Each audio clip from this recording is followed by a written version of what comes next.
Halo bosku, jumpa lagi dengan channel Masno22. Sebelum lanjut ceritanya jangan lupa subscribe, like, satu lagi jangan di-skip nontonnya ya. Terima kasih. Jika kamu ingin keluar, tutup mulutmu. Chen Ping berkata tanpa daya kepada saudara Yao Mei. Ketika saudara laki-laki Yao Mei mendengar ini, dia langsung diam dan tidak berani berkata apa-apa. Dia sangat takut ibu mertuanya tidak akan menyelamatkannya saat itu. Chen Ping sedang menunggu dengan tenang di dalam sel. Pada saat ini, ada bekas hisapan di dalam sel, yang tanpa sadar menyerap kekuatan spiritual dari tubuh Chen Ping.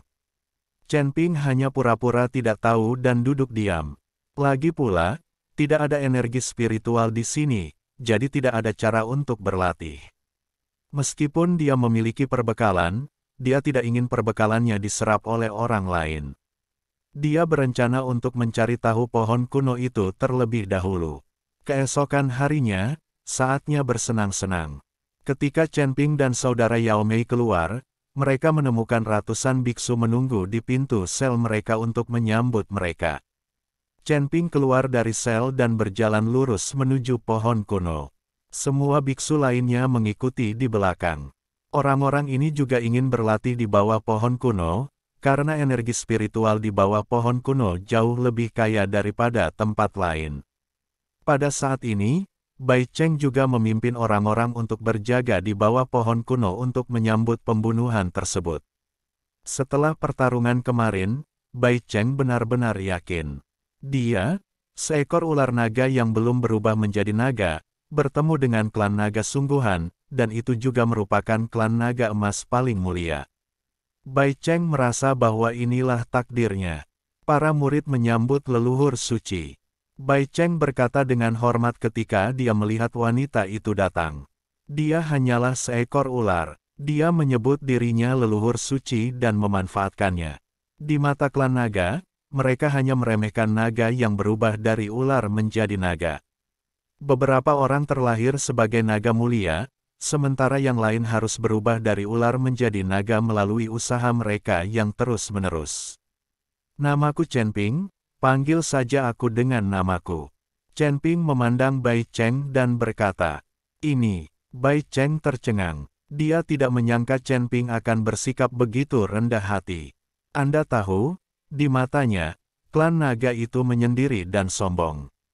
Tapi Chen Ping tidak memiliki kesombongan sama sekali. Saya tidak ingin ada yang mengetahui identitas saya. Chen Ping berjalan ke Bai Cheng dan berbisik. Chen Ping tidak ingin orang mengetahui identitasnya sebagai naga, jadi dia selalu terkena aura keluarga binatang, dan tidak meledakkan kekuatan naga. Saat dia bertarung dengan Bai Cheng, dia juga menunjukkan sedikit kekuatan naga. Bahkan sedikit pun kekuatan naga dewa mengejutkan Bai Cheng hingga tak terkira. Saya mengerti, Tuan Chen. Bai Cheng mengangguk. Hentikan yang lain, tidak ada yang diizinkan mendekati pohon kuno itu. Chen Ping diperintahkan ke Bai Cheng. Ya, setelah Bai Cheng mengatakan ini, dia langsung menyapa anak buahnya dan menghentikan ratusan biksu. Semuanya berhenti, tidak ada yang diizinkan untuk mengambil satu langkah pun lebih dekat ke pohon kuno itu. Jika tidak, kami tidak akan membiarkanmu pergi dengan lunak. Bai Cheng berkata dengan sikap yang agung. Meskipun dia tahu segalanya tentang tidak menjadi naga, kekuatan Bai Cheng masih terbatas pada segelintir orang di penjara ini. Terlebih lagi, ada banyak adik laki-laki di Bai Cheng, dan para biksu tahanan lainnya, meskipun ada banyak orang, tidak memiliki pikiran yang sama-sama sekali. Mereka semua ditangkap dan tidak mengenal satu sama lain sama sekali. Melihat halangan Bai Cheng, banyak biksu yang saling memandang, tidak ada yang berani melangkah maju, lalu kembali ke tempat asalnya. Aku boleh pergi, tapi jika kamu berani menghentikanku, kakak iparku tidak akan membiarkanmu. Saudara Yao Mei memandang Bai Cheng dan berkata, "Kakak ipar, bajingan itu adalah saudara iparku. Kita bersama." "Minggir," kata saudara Yao Mei. Bai Cheng memandang Chen Ping dengan bingung, dan Chen Ping berkata, "Kamu tidak boleh mendekat ke sini, cari saja tempat tinggal sendiri." "Apa?" kakak Yao Mei bingung, dia tidak mengerti apa yang sedang terjadi. Kenapa dia tidak bisa mendekati pohon kuno itu? Menjauhlah, apakah kamu tidak mendengar apa yang dikatakan Tuan Chen? Bai Cheng berkata dengan dingin kepada saudara Yao Mei. Saudara Yao Mei tidak bisa berkata-kata, tetapi dia tidak punya pilihan selain mencari tempat tinggal sendiri. Chen Ping berjalan di bawah pohon kuno dan memandangi pohon kuno yang menjulang tinggi, sungguh mengejutkan. Karena tubuhnya terlalu kecil di bawah pohon purba ini, Chen Ping dengan lembut membelai batang pohon, dan tidak bersemangat untuk menjelajah, karena Chen Ping tidak yakin apakah ada formasi di pohon purba ini. Jika Anda terburu-buru menggunakan indera spiritual Anda untuk menjelajah dan benar-benar memperingatkan orang-orang di istana Tuan Kota, maka Anda akan mendapat masalah.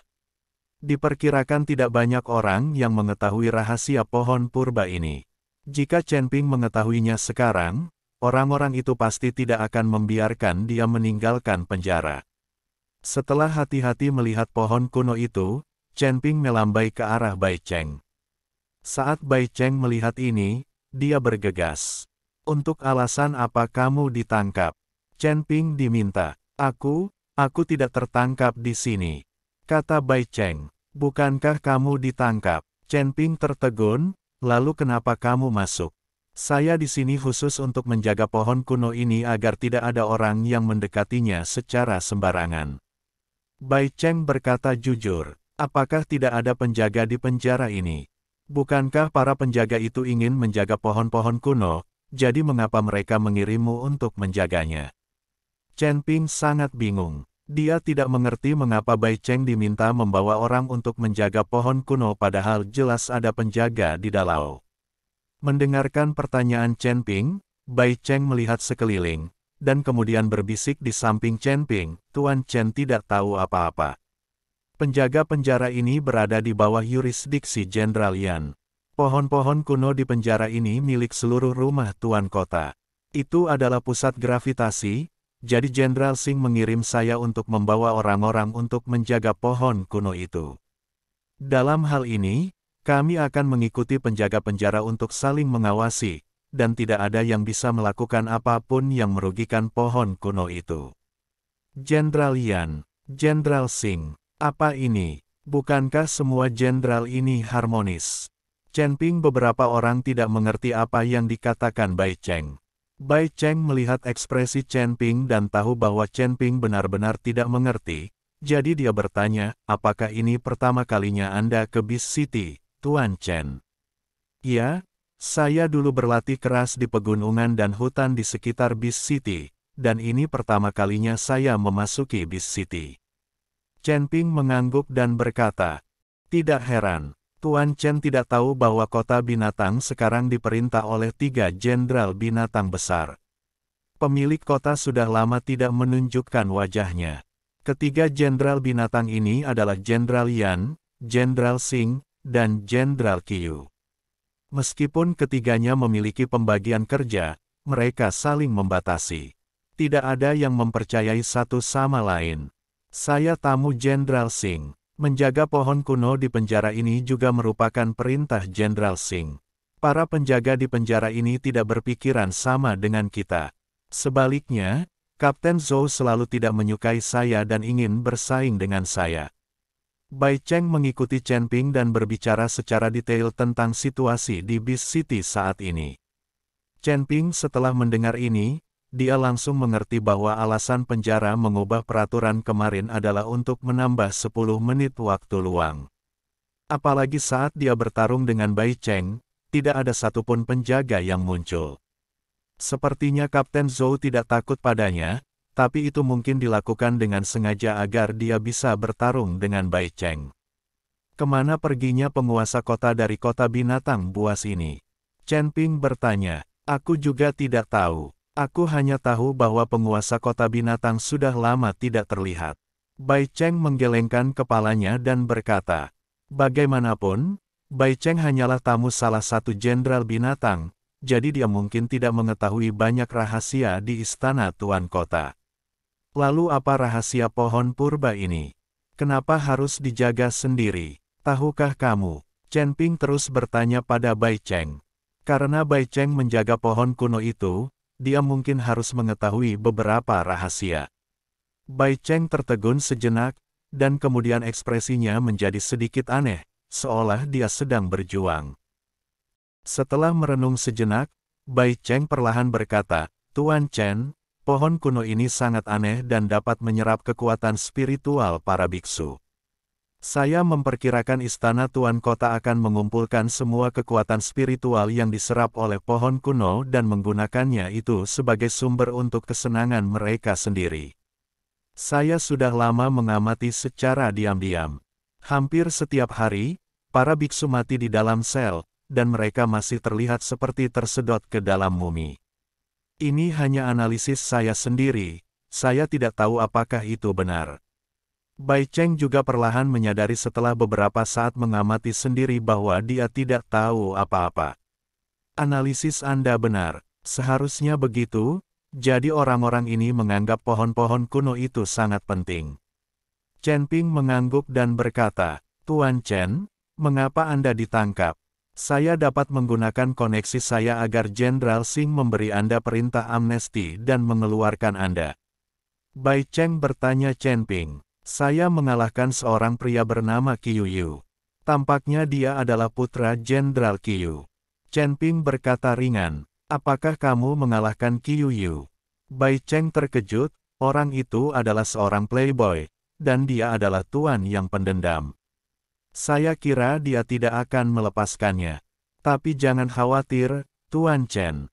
Saya meminta bantuan Jenderal Xing untuk melihat apakah saya bisa mengeluarkan Anda.